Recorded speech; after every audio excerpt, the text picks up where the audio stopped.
ఇప్పుడు పెద్ద బాస్ షోకి మీరే హెడ్ నేనే లేకపోతే అంతా. వేరే ఇంకెవరైనా నేనే ఉన్నారా? కర్త కర్మక్రియ అని నేనే. ప్రొడ్యూసర్, డైరెక్టర్ కూడా. విజ్జు గౌడు యాంకర్ చందు ఉన్నారు కదా, వాళ్ళిద్దరు నాకు ఎప్పటి నుండో ఫ్రెండ్స్. ఉమ్, వాళ్ళు కూడా ఫేమస్ యూట్యూబర్స్, మీకు తెలుసు, తెలుసు. Famous trawlers. ఉమ్, వాళ్ళే మా ఇంటికి వచ్చారు. సత్యం మొత్తం అంతా నువ్వే చూసుకోవాలి A to Z అన్నారు. ఉమ్, ఆ రోజు 4 గంటలు ఫస్ట్ రోజు షూటింగ్ మార్చి 15 అయిందమ్మా. ఉమ్, మార్చి 15 ఇప్పుడు నువ్వు ఉన్నావు, నీ స్టూడియోకి నన్ను ఎంట్రీకి రమ్మంటావు. నేను రాకపోతే నీకు ఎంత టెన్షన్ ఉంటుంది టైం టు టైం. ఏంటి సత్య, కెమెరాస్ పెట్టేసాము, ఏసీ ఆన్ చేసుకున్నాము, మా సార్ తీరుతున్నారు, నువ్వు ఎంత టెన్షన్ పడతావు. ఒక పర్సన్కి అంత టెన్షన్, 10 మందిని హ్యాండిల్ చేయాలంటే ఎంత కష్టం. 10 మంది హైదరాబాద్ కూడా కాదు, కొంతమంది కొన్ని ఊర్ల నుండి వస్తారు, తిరుపతి నుంచి కొంతమంది, రాజమండ్రి నుండి కొంతమంది, వైజాగ్ నుండి కొంతమంది. వీళ్ళందరినీ హ్యాండిల్ చేయడంతో నీకు ఎంత ట్రబుల్ అవుతుంది.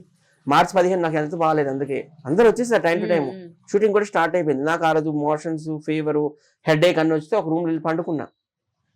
4 గంటలప్పుడు ఈ అగ్గిపెట్టి మచ్చేమో ఆడవాళ్ళ రూమ్లో దూరి అసభ్యకరంగా ప్రవర్తిస్తే వాళ్ళు విజ్జుగౌడ్ కంప్లైంట్ చేస్తే విజ్జుగౌడ్ వచ్చి అరిస్తే విజ్జుగౌడ్ చెస్ట్ కొరికిచ్చి విజ్జుగౌడ్ అమ్మనా బూతుతే విజ్జుగౌడ్ 2 దెబ్బలు వేసాడు. వేయలేదు అనలేదే నేను. దానికి నాకు ఏం సంబంధం ఉంది, నాకు తెలియక అడుగుతున్నాను. అమ్మాయికి అయితే మాత్రం ఏదైనా సామెతుంది కదా, కాసిన చెట్టుకి రాళ్ళు దెబ్బలని. వాళ్ళ గొడవకి నాకు ఏం సంబంధం. అంటే మీ తమ్ముడు అందరినీ కొరికేయచ్చు, అమ్మనా బూతులు తిట్టచ్చు, అవతల వాళ్ళు చేసుకుంటే మమ్మల్ని చంపేయండి చంపేయండి అని అంటావా. మళ్ళీ ఆవిడ ఒక అబద్ధం ఆడింది, ఏమని, మేమే షో నుంచి పారిపోయి వెళ్ళిపోయాం. 15వ తారీఖు గొడవ అయితే మళ్ళీ 16, 17, 18 ఎందుకు షూటింగ్ చేస్తాం? 15 జంప్ అయిపోవచ్చు కదా. 18వ తారీఖుని మా ప్రాణాలు గుండెల్లో పెట్టుకొని పిడికిల్లో పెట్టుకొని పారిపోయి బస్సు ఎక్కిపోయమంటారు. అన్నీ అబద్ధం.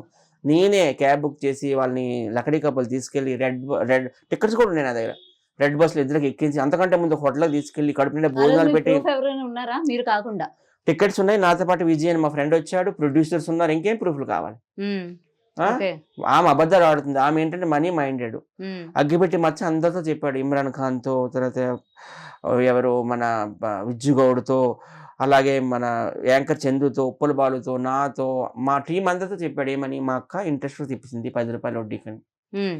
మరి పెళ్లి చేసుకోవచ్చు కదా, అందరు ఆడాల మీదకి ఎందుకు వెళ్ళి గోకుతున్నావు అంటే, మా అక్క నాకు పెళ్లి చేయడం లేదు, పెళ్లి చేస్తే మళ్ళీ మా ఆవిడ చేతిలోకి ఇన్కమ్ వెళ్ళిపోద్ది కదా, అందుకే చేయడం లేదు అంటున్నాడు.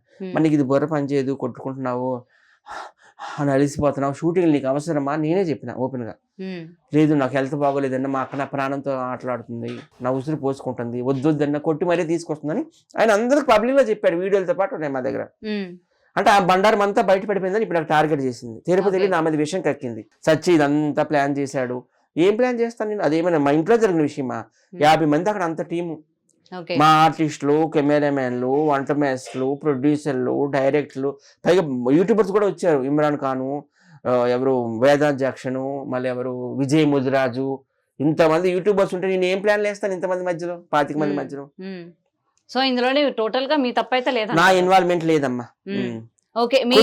కూడా క్లారిటీ ఇచ్చా. కుచితాత నాకు ఎందుకు గొడవ వచ్చింది, ఆయన ఏవో లక్షలు ఇచ్చేసారు అని ఆయనకి చాలా మంది రెచ్చగొట్టారు. 20,000 రూపాయలు ఇచ్చారు తమన్ గారు, అంతకంటే ఎక్కువగా ఇచ్చినట్టు ఎవరు రూపాయి కూడా ప్రూవ్ చేసినా నేను హైదరాబాద్ వదిలి వెళ్ళిపోతా.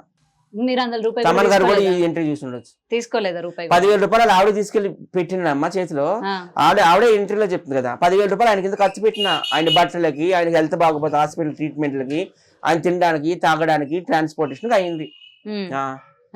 ప్రతి ఒక్కటి నా దగ్గర లెక్కలు ఉన్నాయి.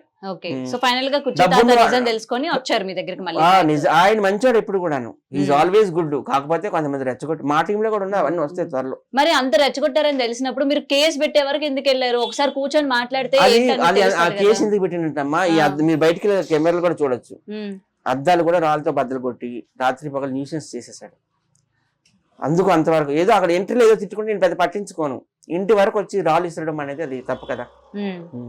ఓకే, సో అంత చేసినా సరే మళ్ళీ మీరు యాక్సెప్ట్ చేశారు ఆయన్ని? చెయ్యాలి మరి, ఇంకేం పెద్ద పెద్ద పొలిటీషియన్స్. ఇప్పుడు పవన్ కళ్యాణ్, చంద్రబాబు ఎంత తిట్టుకున్నారు.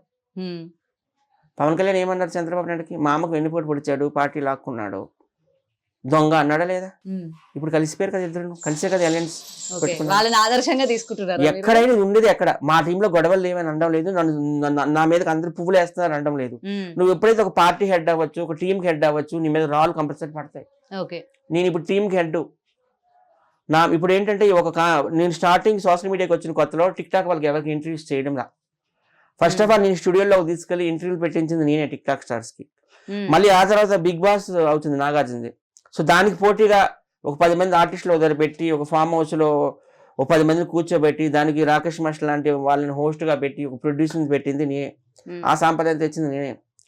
అలాగే ఇప్పుడు ఈవెంట్లు అవుతున్నాయి, ఒక 10 మంది టిక్ టాక్ స్టార్స్ ఏదైనా ఇప్పుడు సపోజ్ ఇప్పుడు మేము ఈ నెల 8వ తారీఖున వెళ్తున్నాము వైజాగ్ ఎస్కోట్లో నూకాలమ్మ జాతర, కొత్త అమావాస్య సందర్భంగా ఉగాది సందర్భంగా పెడుతున్నారు. సో ఒక 10 మంది ఆర్టిస్ట్ స్టేజ్ మీదకి ఎక్కి గానా బజానా చేసి డబ్బులు సంపాదించుకోవడం, ఆ సాంప్రదాయం తెచ్చింది కూడా నేనే. అర్థమవుతుందా? ఇలాంటి క్రమంలో రాళ్ళు అనేవి పడుతుంటాయి. కానీ వీళ్ళందరినీ తీసుకొచ్చి వీళ్ళని అడ్డం పెట్టుకొని వైజాగ్ సత్య క్యాష్ చేసుకుంటున్నాడు అన్న వాళ్ళకి ఏం సమాధానం చెప్తారు మీరు? వాళ్ళు తప్పు తెలుసుకుని వాళ్ళు మళ్ళీ వస్తున్నారు కదా.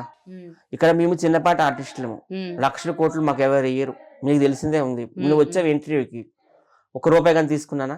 అడిగాను, రెమ్యునరేషన్ నాకు ఇవ్వమని అడిగానా? లేదు. యూట్యూబ్, నువ్వు కూడా యూట్యూబ్ లో ఉన్నావు 10 ఏళ్ళుగా. యూట్యూబ్ మేమంతా యూట్యూబ్ వాళ్ళమే కదా, ఏమొచ్చేస్తే ఇన్కమ్లు చెప్పుకో, ఏమొచ్చేస్తే ఇన్కమ్లు. కొన్ని కుర్చీతాత ఏమైనా ఒక 10 సినిమాలు చేశాడా, ఒక 10 టీవీ సీరియల్ చేశాడా, లేకపోతే సంతూరు థమ్స్అప్ లాంటి ఒక 10 యాడ్లు చేశాడా లక్షలు వచ్చాయి అనుకోవడం? చేసినా చేయకపోయినా అవన్నీ చేసినా వచ్చినంత క్రేజ్ ఒక్క దాంతో వచ్చింది కదా. అది ఎవరి వల్ల వచ్చింది? అది ఎవరి వల్ల వచ్చింది? ఆయనకి అంత క్రేజ్ ఎవరి వల్ల వచ్చింది? నువ్వే చెప్పాలి మరి. ఒక ఇంటర్వ్యూ వల్ల వచ్చింది ఆయనకి. ఇంటర్వ్యూ వల్ల కొద్దిగా గొప్ప పేరు వచ్చింది. తమన్ గారు తీసుకెళ్లి ఆయన డైలాగు పెట్టించిన వల్ల, కుర్చీ మడత పెడతాను డైలాగ్ పెట్టించిన వల్ల ఆకాశమే వద్దు అన్నంత వరకు వెళ్ళిపోయినాడు ఆయన. ఇక్కడ ఎవరు డబ్బులు తినరమ్మా సోషల్ మీడియాలోనా. సోషల్ మీడియాలో వాళ్ళకి అసలు ఇన్కమ్ కూడా చాలా తక్కువ, వాళ్ళకి బతకడానికి కూడా సరిపెట్టేటంత రాదు. ఆ విషయం నీకు కూడా తెలుసు. ఇక వాళ్ళకే సరిపెట్టేంత రాకపోతే నేనేం తింటాను? నేను వాళ్ళందరూ ఒక లీడర్లా ఉన్నాను, ఒక ఏజెంట్లా ఉన్నాను. ఇప్పుడు ఉప్పల్ వాళ్ళు నేను ఉన్నామమ్మా, దాదాపు మాకు 10 ఏళ్ళుగా ప్రాణం, ఫ్రెండ్షిప్. ఎంతో మంది వస్తుంటారు పోతుంటారు, ఆయారాం గయారాం అన్నట్టు. కానీ మా ఇద్దరి బంధం అట్లానే ఉంది. ఓకే, సో ఇప్పుడు మీరు అన్నారు కదా ఏ గొడవల్లో కూడా నేను వెళ్ళాలనుకోను అని చెప్పి. సరే, ఎందులోకి మీరు వెళ్ళాలనుకోరు, వాళ్ళు మిమ్మల్ని లాగుతున్నారు. మరి కోరుండి కొన్ని మీరెందుకు తెచ్చుకుంటున్నారు? ఇప్పుడు అన్వేష్ అన్నారు కదా, మీరే ఎందుకు మరి మాట్లాడుతున్నారు? ఎవరు మాట్లాడింది, మీరెందుకు వచ్చి మాట్లాడుతున్నారు? మంచి క్వశ్చన్ అడిగావు. ఉప్పల్ వాళ్ళు నాకు చాలా బెస్ట్ ఫ్రెండ్, మా ఇద్దరం చాలా జిగిరి దోస్తులం. ఓకే, ఒక శ్రీకృష్ణుడు, ఒక కుచేలుడు, ఒక ఎల్కే అద్వాని, ఒక వాజ్పేయి, ఒక బాపు, ఒక రమణ, ఒక నాగిరెడ్డి, చక్రపాణి, ఒక జయలలిత, శశికళ లాగా మా ఇద్దరం కూడా చాలా బెస్ట్ ఫ్రెండ్స్. వైజాగ్ సత్య ఉప్పల్ బాల్ అంటే మేము చాలా పెద్ద మంచి జోడీ సోషల్ మీడియాలో, మా పేరు ఉంది. ఉప్పల్ బాల్ అంటేనే వైజాగ్ సత్య, వైజాగ్ సత్య అంటే Uppal Balu. Of course Uppal ball పెద్ద సెలబ్రిటీ కాదని నేను అనలేదు, నాకు కూడా కొద్దిగా గొప్ప పేరు ఉంది. ఇప్పుడు ఉప్పల్ బాలుకి నాన్ వెజ్ అంటే ఎవడో తెలియదు అసలు, ఆయన వీడియోస్ కూడా ఈయన చూడడు. మొన్న ఏమైందంటే నా అన్వేష్ విజ్జుగౌడు ఒక వీడియో కాల్లో మాట్లాడుకుంటున్నారు, అది లైవ్ వీడియో కాల్ కూడా నాకు అంతగా తెలియదు. అప్పుడు విజ్జుగౌడ్తో అంటున్నాడు, ఎవరు నా అన్వేష్, నువ్వు ఉప్పల్ బాలుతో ఇంటర్వ్యూలు చేసి షూటింగ్లు చేసి నువ్వు కూడా చెక్కగాడు అయిపోయావు, చెక్క అంటున్నాడు. అసలు ఉప్పల్ బాలు పేరు తీయాల్సిన అవసరం ఏంటి నా అన్వేష్కి? అసలు ఈ నా అన్వేష్ అనే వ్యక్తి వల్ల ఈ ప్రపంచానికి ఏం ఉపయోగం? ప్రపంచ యాత్రికుడు అంటున్నాడు, ప్రపంచ దేశాలని చుట్టూ వస్తున్నావు అంటున్నావు, నీ వల్ల ఏం ఉపయోగం? అసలు నీ ఛానల్ పేరు నా అన్వేషణ అని పెట్టావు, నా అన్వేషణ అని తీసి నా దూషణ అని పెట్టుకో. ఎందుకంటే అందరినీ దూషిస్తాడు. వైఎస్ఆర్సీపీ గవర్నమెంట్ బాగాలేదంటాడు, తెలంగాణ యాసని భాషని. మీరు కూడా బాగాలేదన్నారు కదా మరి వైఎస్ఆర్సీపీ గవర్నమెంట్ ని, మీరు కూడా ఒక రోజు చేసి పెట్టారు కదా, చూపియాలి ఇప్పుడు ఆ వీడియో. మీరు రీల్స్ లో చేసి పెట్టారు కదా స్టేటస్. ఇప్పుడు కూడా వైఎస్ఆర్సీపీ గవర్నమెంట్ ని నేను విమర్శించలేదు, కాకపోతే I support Chandrababu, BJP, Janasena team. ఇప్పుడు తప్పులు మాట్లాడారు, I'm a fan of Pawan Kalyan and Balakrishna, Chandrababu అని చెప్పాను. కానీ నేను సపోర్ట్ చేస్తాను ఓపెన్, ఇప్పుడు కూడా చెప్తున్నాను కదా, I'm supporting to this alliance అని. అంతేగాని వైఎస్ఆర్సీపీ గవర్నమెంట్ ప్రభుత్వం బాగాలేదు, పరిపాలన బాగాలేదు నేను అనలేదు. ఇన్ఫాక్ట్ చాలా ఇంటర్వ్యూలో నేను చెప్పిన, ఆయన నవరత్నాలు నాకు చాలా బాగుంది, ప్రజల వద్దకే పాలన లాగా ఇవన్నీ వాలంటీర్ రావడం, వాలంటీర్ వ్యవస్థ కూడా నాకు నచ్చిందని చెప్పిన. కాకపోతే నేను ఫిల్మ్ ఇండస్ట్రీలో ఉన్నాను కాబట్టి తప్పదు. చిరంజీవి ఫ్యామిలీ జనసేన అంటే, తెలుగుదేశం అంటే మన ఎవరి ఫ్యామిలీ, బాలకృష్ణ ఫ్యామిలీ. అలాగే బీజేపీ అంటే మరి అది కూడా పురంధేశ్వరి గారు అంటే అది కూడా ఆటోమేటిక్ గా ఎన్టీఆర్ గారి ఫ్యామిలీ, సీనియర్ ఎన్టీఆర్. నేను సపోర్ట్ చేసుకున్నా, అది నా ఇష్టం. అది నేను విమర్శించలేదు కదా జగన్మోహన్ రెడ్డిని ఎక్కడ కూడా. అంటే మీరెలాగా ఎవరైనా సరే తప్పు చేసినా ఏం చేసినా విమర్శించడానికి విమర్శించవచ్చు, but there is a limit. ఆ బార్డర్ ని మనం క్రాస్ చేయకూడదు. నేను వెల్ ఎడ్యుకేటెడ్, నేను ఒక MBA చేశాను హోటల్ మేనేజ్మెంట్ లో. నేను విమర్శిస్తాను, ఐ క్రిటిసైజ్, కానీ దానికి ఒక గీత ఉంటది. వీళ్ళు గీత దాటిపోతున్నారు.